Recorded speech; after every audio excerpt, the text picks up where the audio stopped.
Howdy friends, and welcome to The Average J.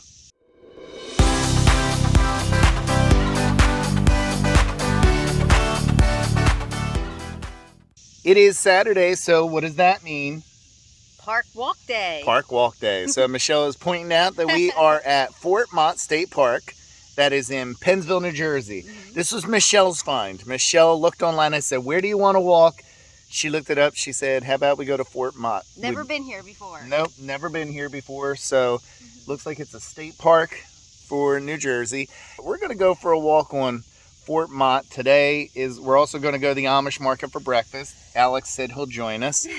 And then we're going to have dinner tonight is going to be, I'm actually going to vlog making the whole dinner because everything's from scratch. So you'll see that later in the video. Only you can prevent forest fires. It is a big open field over here. They're having Historic Soldier Weekend, September 25th and 26th. You can see the park hours, 8 a.m. till 7:30 p.m.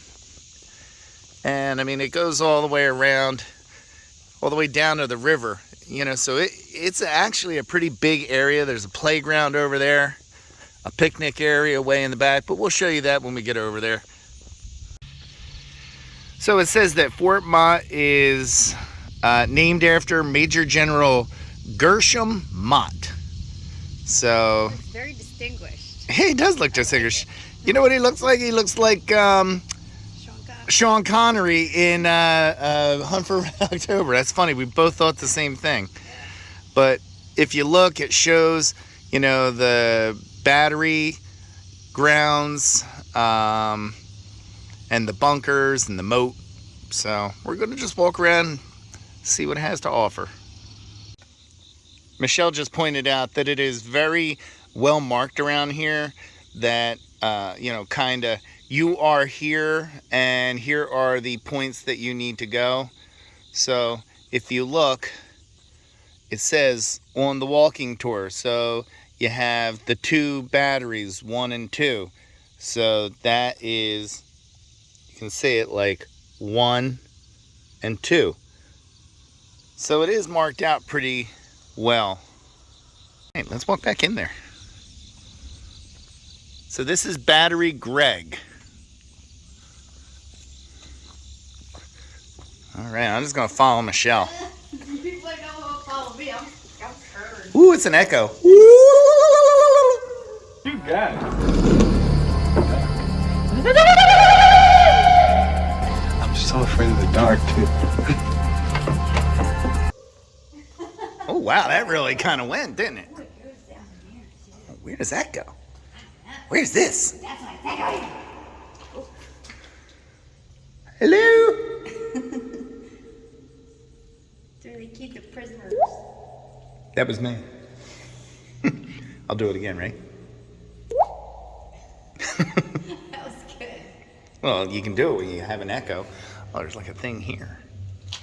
I don't even know what this is. Where they get their meals. Is that where they get their meals? Is this a college dorm? Wow, let's go up. Gross in here, but Yeah, it's kind of gross. neat. Oh, a cobweb on my leg. That was gross. I think I had that too. Ugh. You did say something about steps. Well, there are steps here. Whew, I'm not a step guy. This is why I live in a ranch house and not in a 2-story. Steps are not my friend. I'm guessing that like maybe up here there was a cannon at one point. Oh, neat. Good view though. One of the things Michelle and I were just kind of not amazed at, but is, you know, we go for the walks, but the history is kind of nice too. Right? You know, kind of get a little lesson. This is a nice place. Like when we went to Red Bank Battlefield, it's more inside. Like they teach you how to cook and show you the house. This is a little more outside and shows like the war part of it. You know, like the bunker and everything. I love it. Yeah, Michelle's into it. I'm into it too. Now I get to go down the stairs. Ugh. Down's better. Down's better. On the other side, you can actually get into the echoey room. So I guess we can see what it would look like. It is wet as can be in here. So I guess it's just a room, really.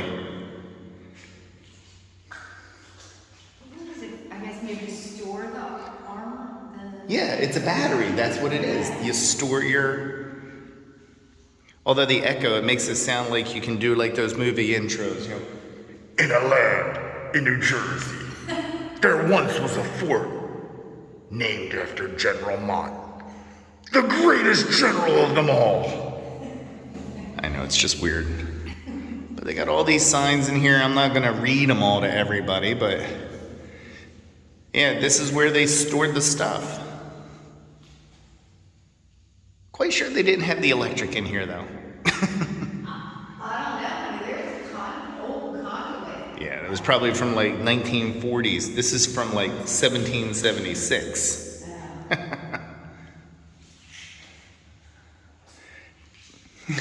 Dear Billy. Billy! That was like an ongoing joke that Michelle and I had. Funny, we're not doing a whole lot of walking yet. No, we really haven't done much walking at all. Let's see. We started right back in that parking lot where that little electronic sign is. Well, no. In all fairness, back by that White House back there, that's where the sign was that said, you know, welcome to Fort Mott. So we've made it probably 300 yards, 200 yards. That's about it. So now we have the other magazine. It says, Welcome Center and Gift Shop. Be interested to see if there's actually anybody in there. I guess we're really going to do mainly a tour, and then if we have a little time at the end, get a little walk in. Okay. Now what am I going by the river? Now we'll go by the river.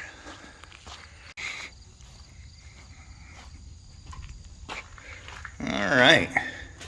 Test firing the gun.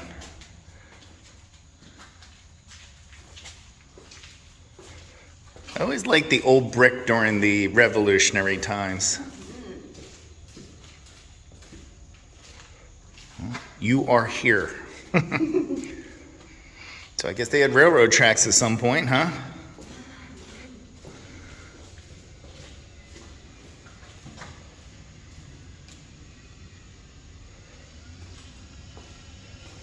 This place is big. Here's the powder magazine.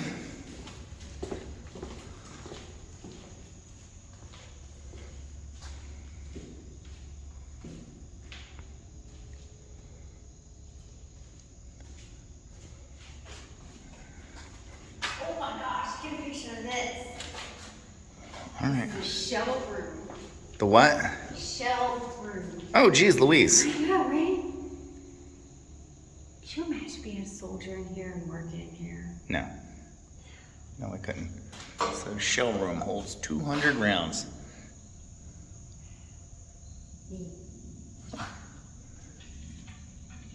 They weighed 617 pounds, those projectiles.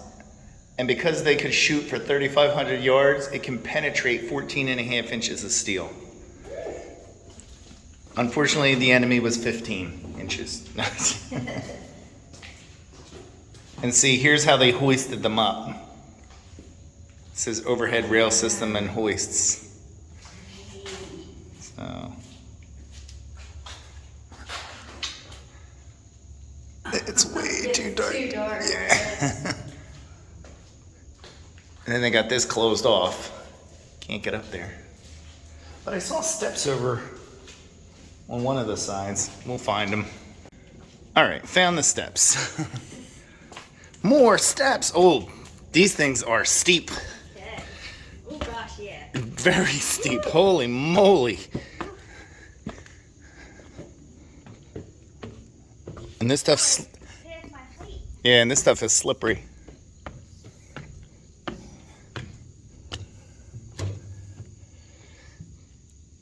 I don't know, amphitheater? I guess there used to be must be the hole where the... Oh, no, it's not, because you know what? Over there is where you see that little black ramp thing was what was covering where I said you couldn't get up. So those doors over there, that must have been where the ammo came up.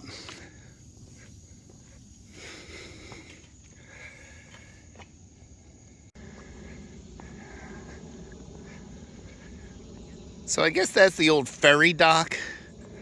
Because I know there's a ferry dock over at Fort Delaware on that island that you see like way across. And then it went to Del City as well. And here's that goofy little binocular thing that Michelle was talking about.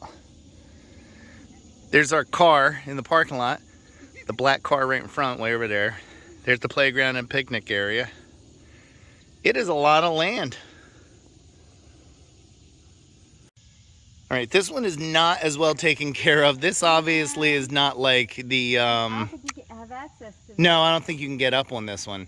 You know, so it's not as set up as nice as the touristy one.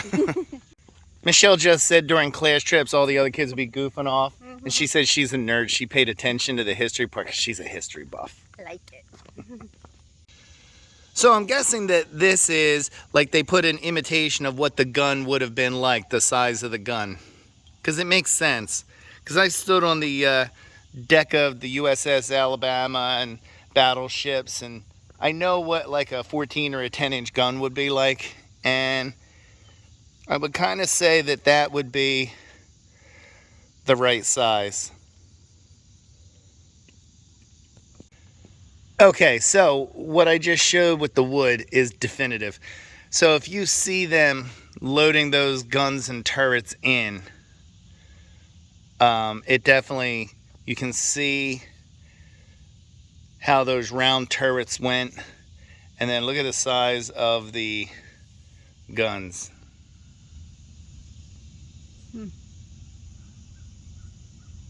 And see how they're way elevated? I do now. I was wondering. Way elevated over the wall. Yeah. What kind of structure it did to hold the gun? Yeah. So one of the things I do want to point out is, you know, I was talking about the revolutionary times and everything. This was actually not during revolutionary times. I think I was mistaken. This must have been Civil War era things, because if I look at it, it says that these guns were mounted in 1898. So 1898 is pretty far after the Revolutionary War. So this is actually a lot more modern than I thought, you know? We're really only talking like 120 years. So in the whole grand scheme of things, that's not that old. So I wouldn't say that this was put in for, you know, it was definitely before World War I, but it was after Civil War. So I don't know why they built this thing. I have to look up the history. All the history is on all these signs everywhere, but I haven't really read why. We'll delve deeper. We'll delve deeper. But I haven't read why they created this place then. So looking at the path goes left, right, left, right. The only thing I can think is, oh, you're not going to shoot me. Oh, you're not going to shoot me. Oh, no, you can't get me. I can't understand it. Why they would make a zigzag path makes no sense whatsoever. Because you saw how I was zigzagging like this and making sounds? It was distracting. Hi, up, hot, hot, hi. What if I zigzag like this? It's so easy that's to get not necessarily, I don't think that that's fun.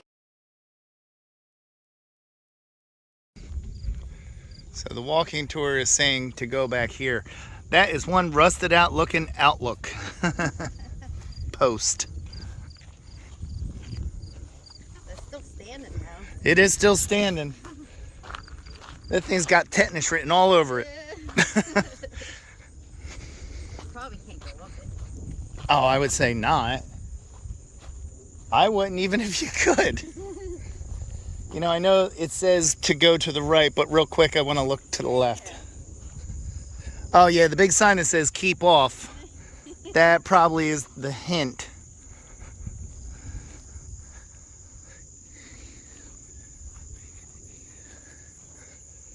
All right, so this is battery control station number 2. Door's open, honey, but I don't want to go in. Why not? I'm scared. Don't be scared. Don't be scared. You go first? Hold on, I'm going to turn on the light. Oh, okay, yeah, that'd be helpful. Oh my god. Watch out. Oh my god, I'm gonna win. Woo! Are you taping? Woo! Yeah, I'm taping. Oh, this is creepy. I feel like now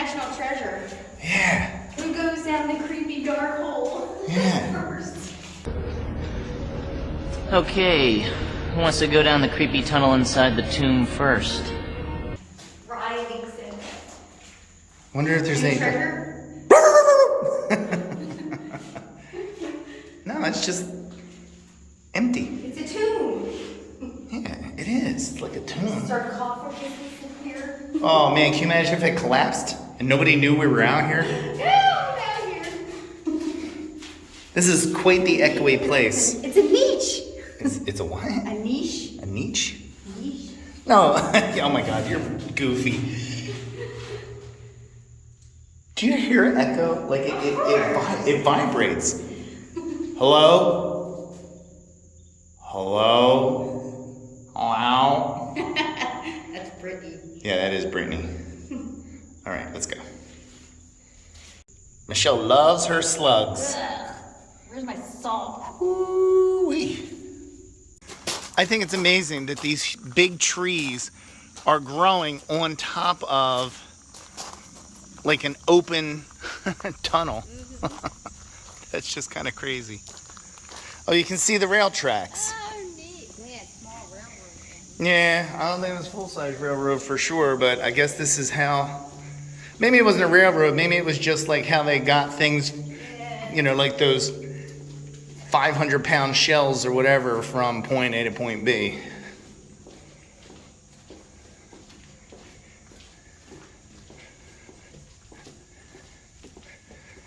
Yeah, see, it brings you around to these things again. I don't even know what that is, just a little building. And I guess that's another one of the batteries. And you can go up into there. See if we can go up in. To me, this partially looks like it's an old prison. You know, with the iron gates and locks and everything. I don't know. Iron doors. Cell block C. That's what I feel like.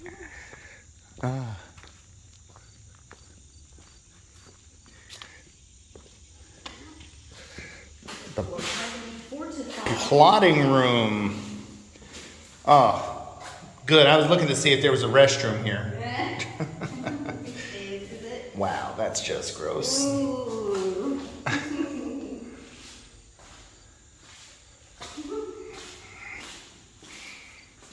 I guess this is maybe the brig. I don't know. I'd have to find a sign. So this is the old generator room, and you can see they still have the generators in there, and there's a dehumidifier in there running. I guess they don't want those things completely rotting out, but they do still have those in there. So this picture was on the website? Yeah.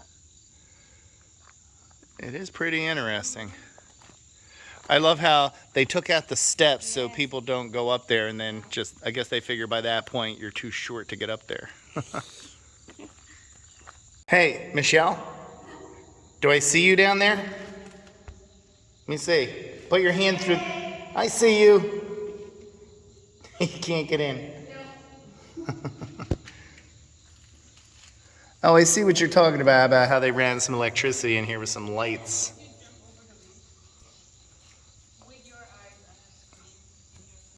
All right, so we try to look at everything, and from far away I said, oh, I got to see what's in over there. And as you can see, it is the latrines. How nice.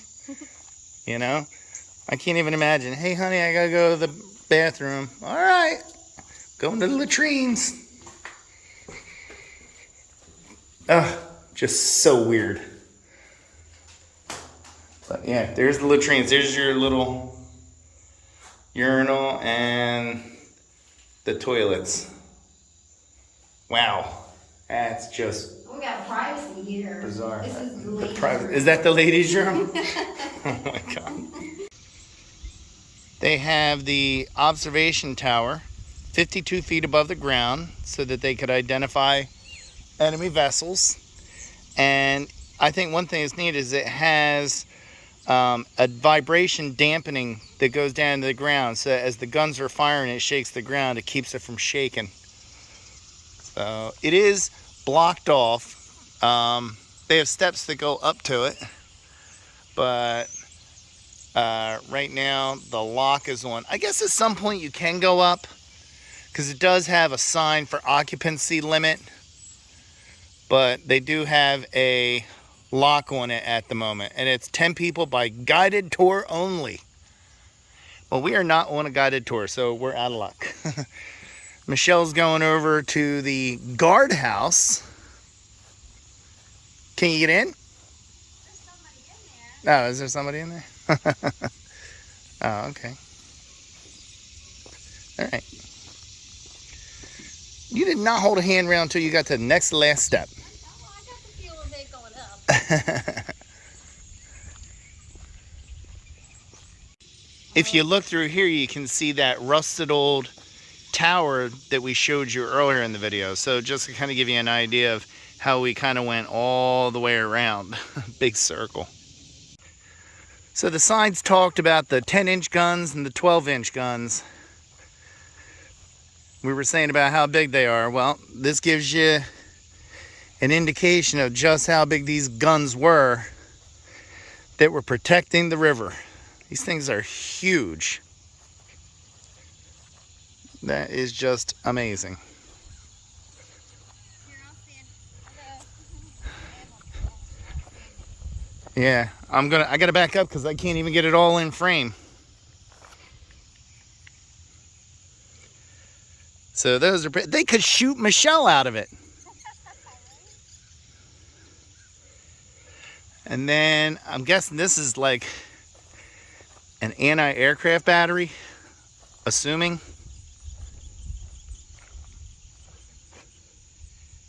And then over there, ooh, too far, some vehicles.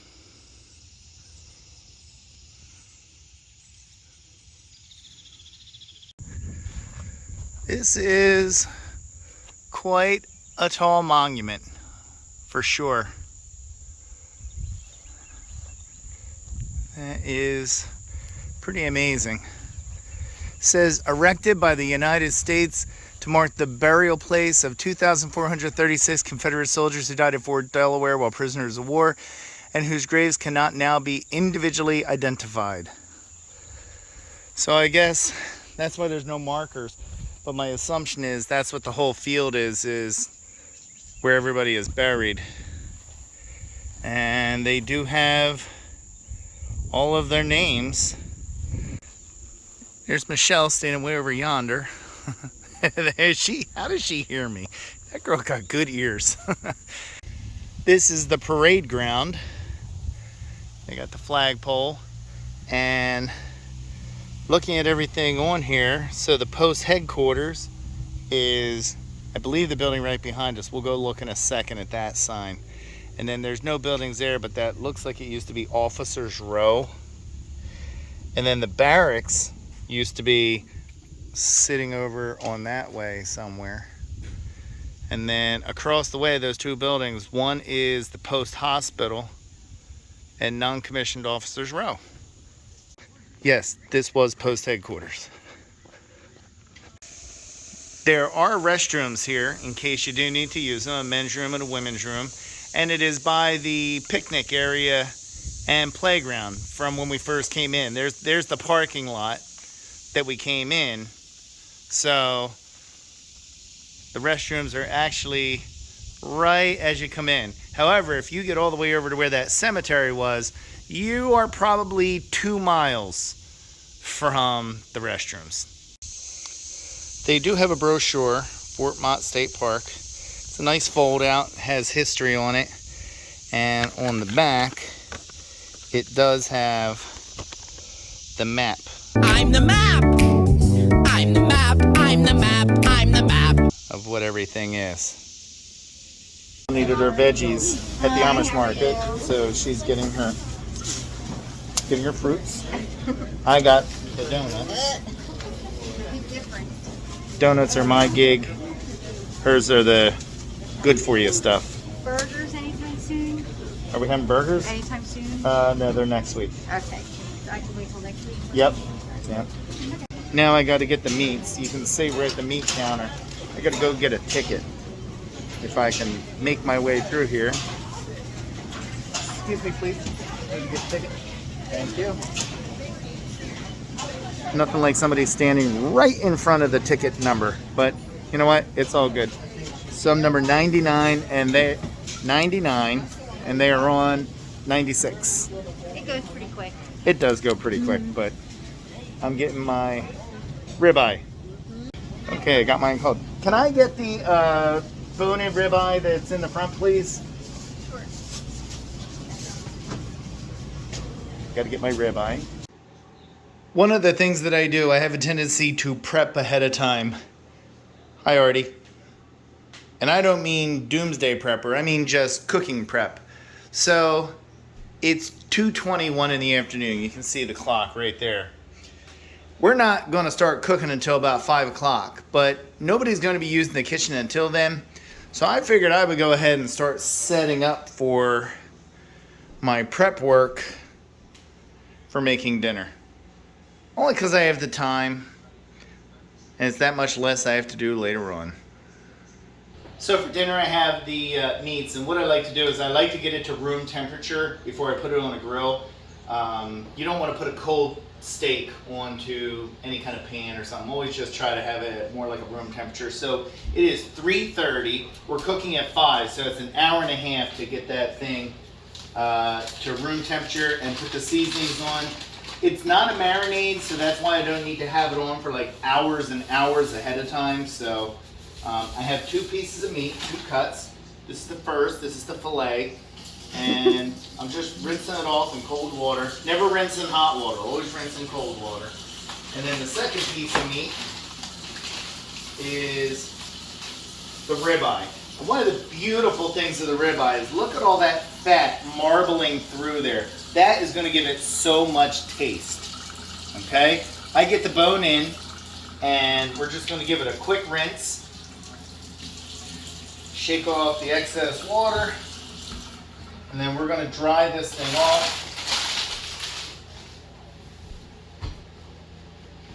And then once it's dry, the seasoning that I'm going to use, again, this is not a marinade, so it doesn't need to go on for like, hours and hours.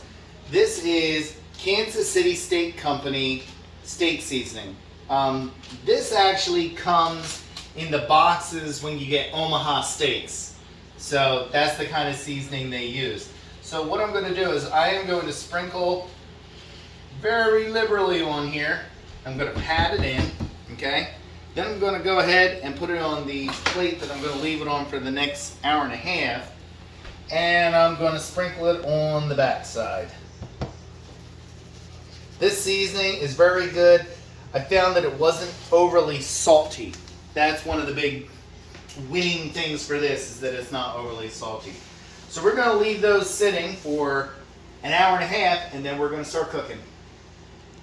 We went ahead and put the macaronis in the boiling water, so we got that going. I'm going to stir it like every 90 seconds, and it requires 8 minutes, so I have 8 minutes to go on that. Right now I have the melted butter in the pot that I'm going to make the cheese sauce, and once that gets a little hotter, I'm going to add 2.5 tablespoons of flour. Actually, looking at it, it looks like it's good enough now. So 2.5 tablespoons of flour, but I'm going to add it real slow. And this is just medium heat. And what I'm doing is I'm just making a roux, okay? Once I make the roux, not roux like kangaroo, but roux is in R-O-U-X-E. I don't know how to spell it, but I'm just going ahead and I'm putting this in. We're going to make a roux, and then I'm going to go ahead and add my milk to it. But you don't want your butter like boiling over. Right now it's getting close. I'm real close to the edge of it. 2.5 tablespoons of flour in 4 tablespoons of butter. Alright, we got our butter and our flour going. And you don't want to burn it, whatever you do. And now it's thick, it's like a roux. I'm going to go ahead and take 4 cups of milk and pour that in there. and stir that in. And we're gonna let that get warm before we start adding any cheese. All right. And in the meantime, if Michelle can back up being my photographer, I am going to stir the macaronis a little bit. Get them going. And we're gonna wait until this is a little bit warmer, and then we're gonna start adding our cheese. In the meantime, what we're gonna do is take our diced potatoes, and I have a couple cups of water in our pan. And I'm just gonna go ahead and put the potatoes in. And as I said previously, we're going to do that for approximately 30 minutes once it starts to boil. The mac and cheese takes 40 minutes once it's put together in an oven, 350 degrees. The menu, or not the menu, the recipe is going to be in the links below. Every recipe is going to be in the links below. But because it takes 40 minutes to bake, I figure by the time those potatoes start to boil and takes 30 minutes, we're rocking on time. Go ahead. Macaronis are almost done, and on the back we have breadcrumbs with the 2 tablespoons of butter, and that is going to be the coating, and the milk is still heating to put the cheese in. Macaronis are done, they are in the pan. The topping breadcrumbs are toasted, they're ready to go. The cheese sauce, all of the cheeses are in. So once that gets nice and smooth consistency, I will add it to the macaronis, throw the cheese on, and put it in a 350-degree oven for 40 minutes. I have my oil and butter ready for my mushrooms, and my potatoes are in the water, but the water is not boiling. All right, the cheese sauce is complete. I'm telling you, I love this whisk. I bought this whisk up at the BX at McGuire Air Force Base. Love this whisk. But all I'm gonna do is go ahead and pour this right into the macaroni. Woo. Oops. Macaronis. And we'll get that going. Paper towel. Get that cleaned up because I don't like messes. And then we're going to go ahead and mix that yummy cheese sauce right into all those macaronis. You getting that, Michelle? I am. All right. Michelle is playing photographer tonight. I'm not using a tripod. That is a real human being. So we're going to get this all nice and mixed up.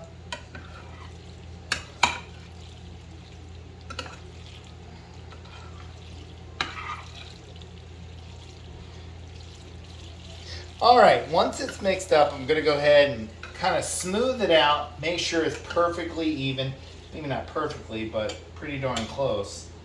And I do not want to have any cheese or anything on the outside of the pan because that's gonna burn and you are never gonna get that stuff off of the pan when you go to clean it. I'm just saying, it will burn right on there. Mm-hmm. And then I'm going to take my breadcrumbs that were previously toasted and I'm just going to sprinkle it on. We're not doing a whole big thick coating. We just want a nice light coating on there. But I'm telling you, it makes a huge difference. I have taken this macaroni and cheese to family events and functions and cookouts, and every time it gets a good review. The funny thing is the recipe was pretty easy to find online. Honestly, I think it was like the second recipe I came across online. So it's not like I spent a great deal of time or it's like some secret family recipe. It is literally just something from online. I couldn't even tell you what website it's from. But again, I'm going to link it down below.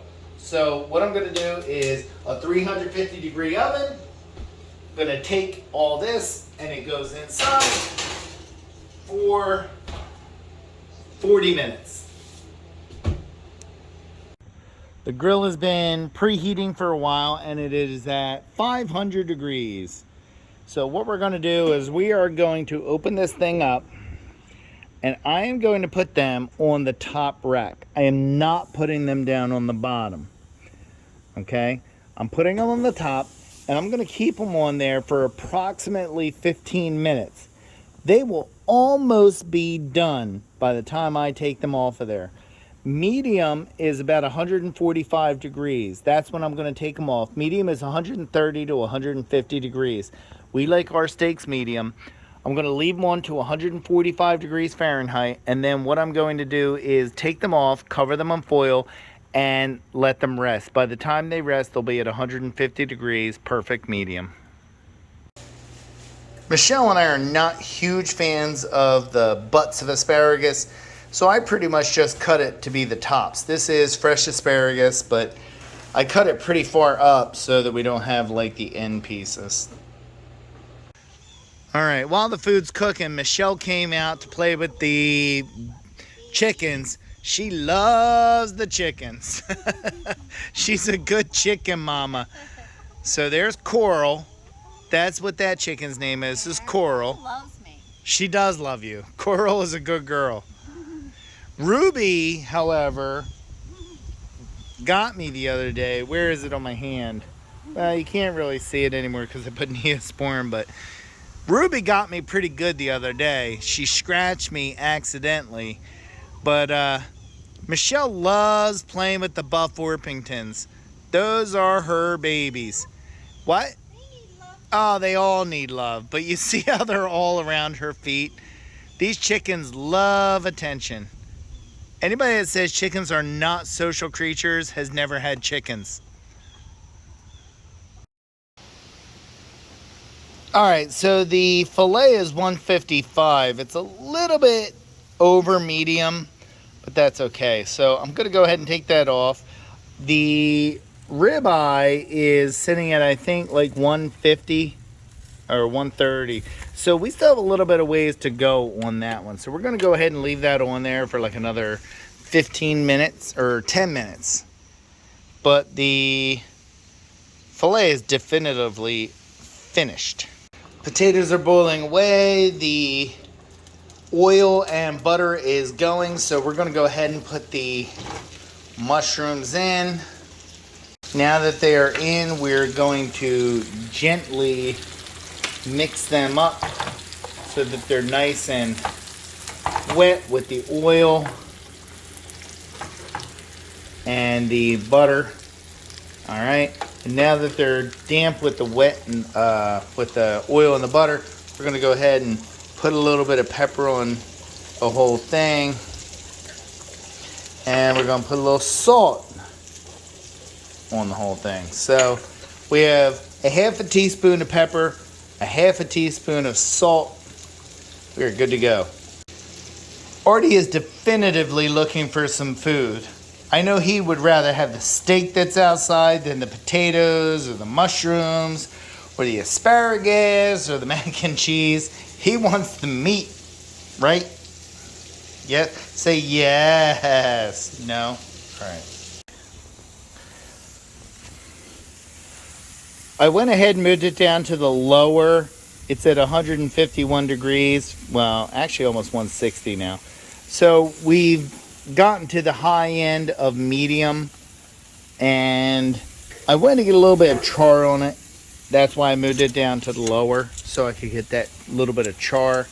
We're gonna go ahead and take that off now and put that onto our, we're gonna put that on our plate.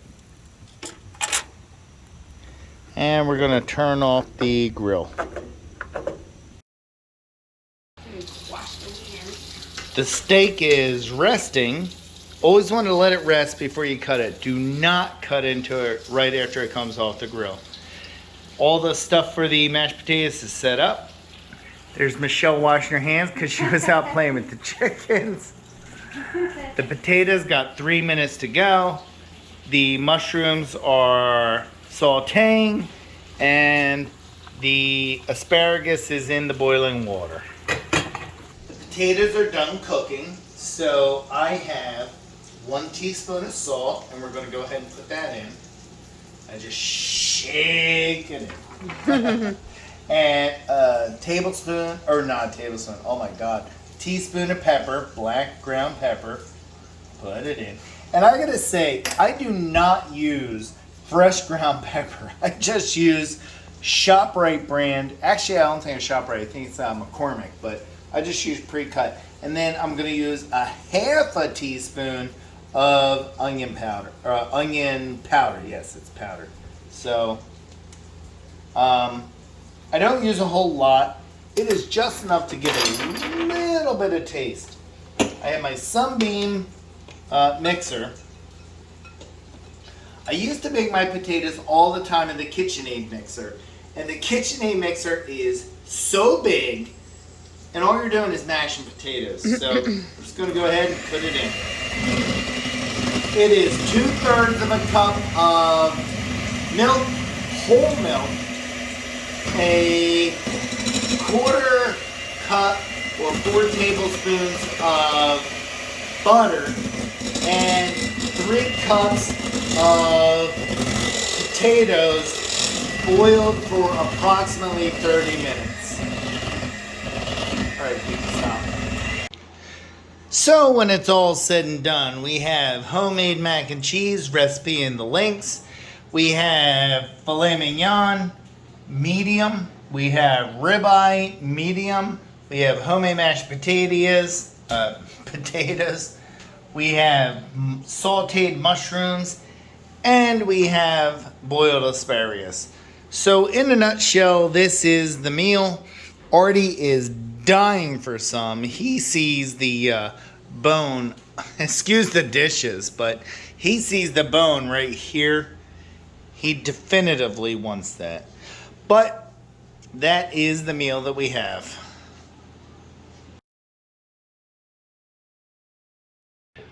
All right, Michelle, what's your opinion? Super thumbs up. Is it? Everything is delicious. It is pretty good. Artie, what do you think? He's just waiting for scraps. I know he is, but in general, it's pretty good. Oh my god, it is so good. That will do it. Dinner is complete. Michelle played with the chickens. I made dinner, and we are done. So I hope you enjoyed the walk through Fort Mott. When I thought of Mott, I thought of Mott's applesauce. I just thought that was so strange. But we are done with our walk. Oh, and we did put the freebie table out. Where is it? Oh, there it is. We put the free table out with the tomatoes, the peppers, the cherry tomatoes. Hopefully somebody comes by and picks all that stuff up, because I don't want to throw it away. It's very good vegetables. But oh no, tomatoes are fruit, isn't it? So they say. Depending on who you go by, it's a fruit. So that will do our walk at Mott's and our homemade dinner. Everything was homemade. Oh my god, it was so good. Nothing was pre-made. It was all from scratch. So, but we had a little bit of war memorabilia. So probably my outro music is going to be something like Johnny Goes Marching Home or something like that. I don't know. We'll put something that is a little more military related. But if you get a chance, go to Fort Mott. Thank you for watching. Like and subscribe. Have a great evening.